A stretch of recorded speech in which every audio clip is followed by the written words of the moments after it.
नमस्कार विद्यार्थी मित्रांनो, तर माझ्या YouTube चॅनलमध्ये मी तुमचं सहर्ष स्वागत करत आहे.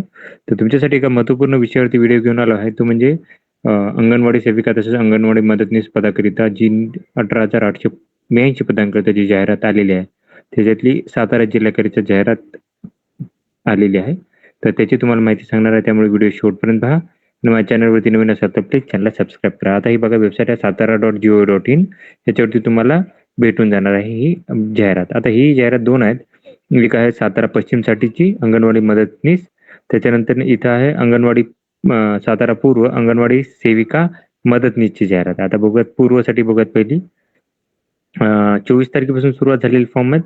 10/3% फॉर्म राहणार आहेत. आता हे कुठं फॉर्म पाठवायचे आहेत, काय आहे, कोणते डॉक्युमेंट लागणार आहेत, सगळ्यांची माहिती सांगणार आहे मी. तर मदतनीस पदाकरिता अंगणवाडी सेविकासाठी 1 पद आहे आणि मदतनीससाठी 6 पद, अशी एकूण 7 पदांकरिता पदभरती असणार आहे.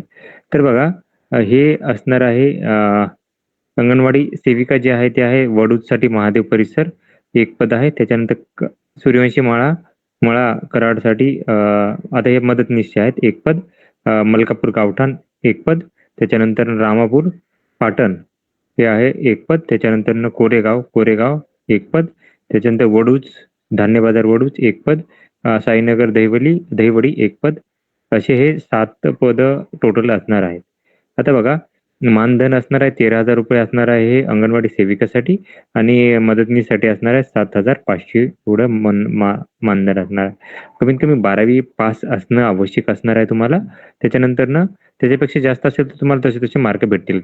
त्याच्यानंतर वास्तव्याची अट तुम्हाला जिथे तुम्ही फॉर्म भरला आहे तर तिथले तुम्ही रहिवासी असले म्हणजे कराड, मलकापूर, पाटण, कोरेगाव, वडूज, दहिवली इथे नगरपरिषद नगरपंचायत क्षेत्रातच तुम्ही रहिवासी असले आवश्यक आहे.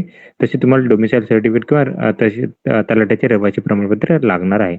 वयाची अट तुम्हाला कमीत कमी 18 वर्ष, जास्तीत जास्त 35 वर्ष तुम्हाला लागणार आहे. विधवासाठी तुम्हाला 40 वर्ष असावं लागणार. त्यासाठी तुम्हाला 10वीची सर्टिफिकेट ज्याच्यावरती तुम्हाला डेट ऑफ बर्थ असते ते तुम्हाला असेल. तर तुम्ही मॅरिड असाल तर तुम्हाला जास्तीत जास्त 2 पेक्षा जास्त हे मुलं नसली पाहिजेत. मराठीचे ज्ञान तुम्हाला आवश्यक असणार आहे. ओके, लक्षात घ्या की तुम्हाला 50% जास्त मराठी असल्यामुळे तुम्हाला इतर भाषा बोलणारे असतील तर ते तुम्हाला तसं ज्ञान असणे आवश्यक आहे. विधवा अनाथ असेल तर तुम्हाला त्याच्यासाठी सर्टिफिकेट लागेल. बदली होणार नाही, लक्षात घ्या. प्रवर्ग तुम्ही SC/ST कुठली कॅटेगरी असेल तर तुम्हाला त्याचे कॅटेगरी सर्टिफिकेट लागेल. अनुभव असेल तुम्हाला अंगणवाडी सेविका मदतनीससाठी तर त्याचं सर्टिफिकेट तुम्हाला लागणार आहे. त्याच्यानंतर आता हे तुम्हाला जाहिरात दिल्यापासून तुम्हाला हे तिथे त्याच्या बाल विकास प्रकल्प अधिकारी कार्यालय सातारा पूर्व दुर्वांकर बिल्डिंग, पहिला मजला, कृष्णा नाका, नसते हॉस्पिटल समोर, मंगळवारपेठ, कराड इथे तुम्हाला जागा करके द्यायचे आहेत. 15 दिवसाच्या आत तुम्हाला द्यायचे आहेत हे. त्याच्यानंतर अर्ज तुम्हाला काय करा की बघा कुठेही खाराखोड करायची नाही. अर्ज तुम्हाला इथे दिलेला आहे, तुम्हाला दाखवतो मी अर्ज. हा अर्ज आहे. ओके, हा अर्ज आहे असा. मी तुम्हाला वाटलं तर सेपरेट व्हिडिओ मार्फत तुम्हाला कसा भरायचा ते सांगेल. हे लहान कुटुंबाचं प्रमाणपत्र दिलेलं आहे, हेही तुम्हाला भरून द्यायचं आहे. त्याच्यानंतर स्टॅम्प पेपरवर तुम्हाला द्यायचं आहे की तुम्ही तुमच्या लग्नानंतरचं आणि लग्नाच्या पहिलं हे एकच नाव आहे आणि तुम्हाला हे द्यायचं आहे. हे सगळे डॉक्युमेंट तुम्हाला लावायचे आहेत. कुठले हे बॉन्ड पेपरवर तुम्हाला 100 रुपयाच्या बॉन्ड पेपरवर लिहून द्यायचं की तुमचे नाव जर बदल असेल तर ती व्यक्ती एकच आहे, किंवा राजपत्र जर असेल तर अतिउत्तम, ते असेल तर काही करायची गरज नसणार आहे. त्याच्यानंतर 10वीची साक्षांकित प्रत लागणार आहे 10वीची. त्याच्यानंतर SC असेल तर तुम्हाला कॅटेगरी सर्टिफिकेट लागेल कुठल्याही कॅटेगरीचं असेल तर. त्याच्यानंतर आधार कार्ड, रेशन कार्ड, तहसीलदारचे डोमिसाईल प्रमाणपत्र लागेल किंवा तलाठ्याचं लागेल. त्याच्यानंतर नगर परिषदात रहिवासी असल्याचे स्वयं घोषणापत्र तुम्हाला द्यायला लागणार आहे. लहान कुटुंबाचं प्रमाणपत्र जर मॅरिड असेल तर लागेल. त्याच्यानंतर विधवा असेल तर तुम्हाला तसं घोषणापत्र लागणार आहे. 10वी 12वी D.Ed B.Ed जे काय असेल केलं त्याचे सर्टिफिकेट लागेल आणि तुम्हाला अनुभव लागणार आहे. अनुभव असेल तर अनुभव, नसेल तर काही हरकत नाहीये.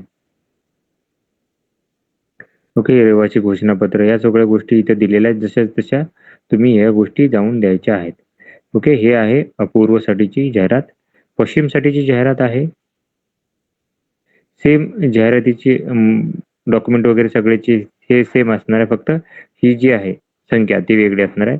टोटल इथं 17 आहेत. बघा इथे जास्त आहेत, 17 पद आहेत. तर इथे बघा मसवे रोड सातारा शहरात आता शहरामध्ये आहे सगळ्या. तर इथं एक पद आहे, अंगणवाडी मदतनीसच आहे ते 17 पद. त्याच्यानंतर तामजाई नगर एक पद, शाहूपुरी एक पद, इथे दिलेलं आझादनगर, पवार कॉलनी शाहूपुरी, जिल्हा परिषद शाळा शाहूपुरी, सर्वोदय कॉलनी शाहपुरी, सगळ्याचे एक एक पद आहेत. गडकर आळी शाहूपुरी, शाहू कला मंदिर परिसर एक पद, त्याच्यानंतर कोटेश्वर मंदिर, महादरे, विलासपूर कोयना समित्र, Vilaspur Sahjeevan society, Vilaspur forest colony, Vilaspur landmark, Savata, Malinagar Lonand, त्याच्यानंतर ना आनंदनगर लोणंद, सिद्धार्थनगर, पांचगणी, हे तुम्हाला अशी 17 पदं भरली जाणार आहेत. बाकीच्या गोष्टी ज्या आहेत त्या सेमच राहणार आहेत. ओके, तुम्हाला जर सांगितलं तर ही माहिती होती. तर अशाच महत्त्वपूर्ण माहितीसाठी माझ्या चॅनलला सबस्क्राईब करा, व्हिडिओ लाईक करा आणि माहिती जास्तीत जास्त विद्यार्थ्यांपर्यंत शेअर करा. धन्यवाद.